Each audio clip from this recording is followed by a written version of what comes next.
So this is my first ever 450. You know, I just wanted to try something new. I switch bikes up from time to time to a little bit more fun, and I've really been just having a blast on this thing. There's so much power, but what really impressed me was just how smooth the power delivery was, how easy to ride it was.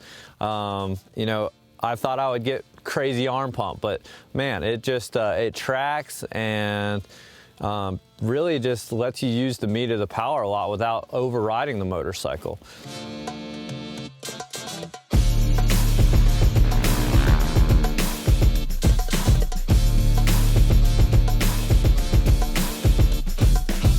Some of the things that I've set up on it, you know, as it is, I went with the Pro components, cone valve, spring fork, and a Trax shock, both from Solid Performance. This fork is actually a couple millimeters longer than my previous black set of cone valves, which is an internal difference you could change.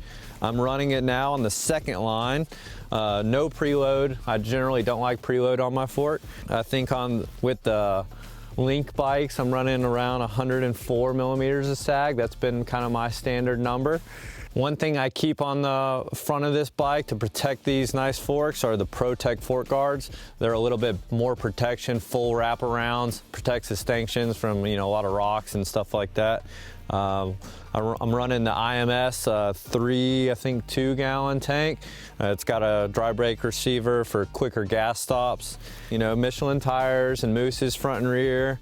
I've got the Akrapovic full Evolution exhaust system on here, Renthal bars, the XC gear, Mako 360 for a little bit of comfort with red polymers and a blue shark bite. That's just kind of been my go-to.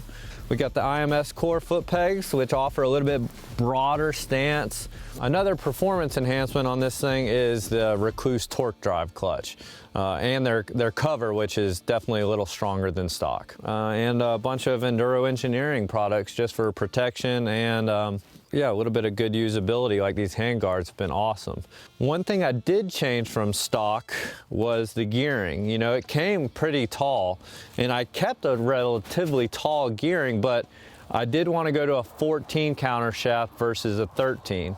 It came with a 1348, which was pretty tall, and I kept a similar ratio, but went to the 1450.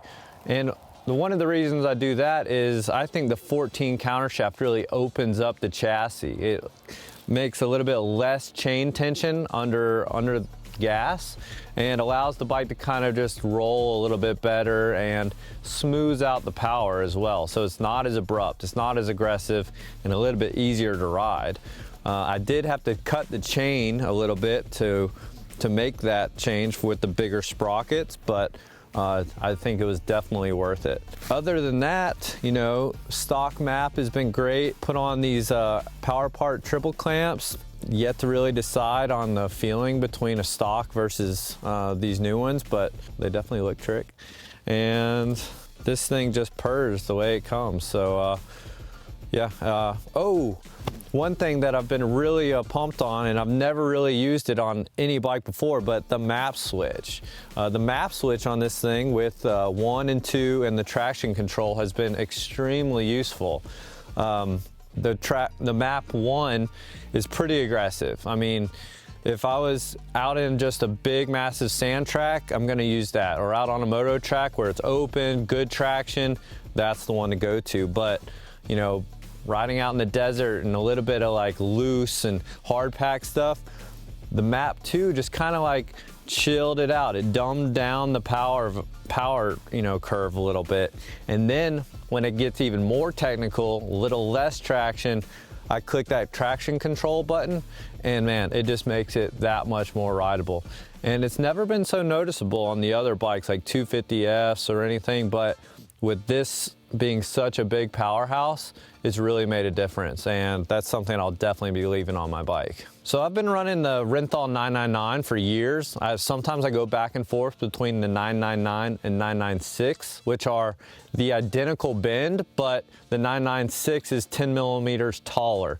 I like the low bars though, lets me feel a little bit better in the corners, and you know, it's been interesting setting up the bars and position on this motorcycle, because normally I like my bars to be directly over the middle of the forks.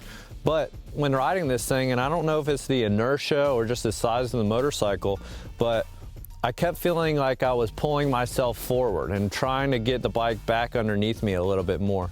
So I actually moved the clamps here, the Mako 360, to the I guess the rear position. Those have two adjustable positions, forward and backwards, so the furthest back. And then on the triple clamp itself, there's only that one hole here, so it's just in the furthest back position as possible. And you can actually look and see directly in line over the forks.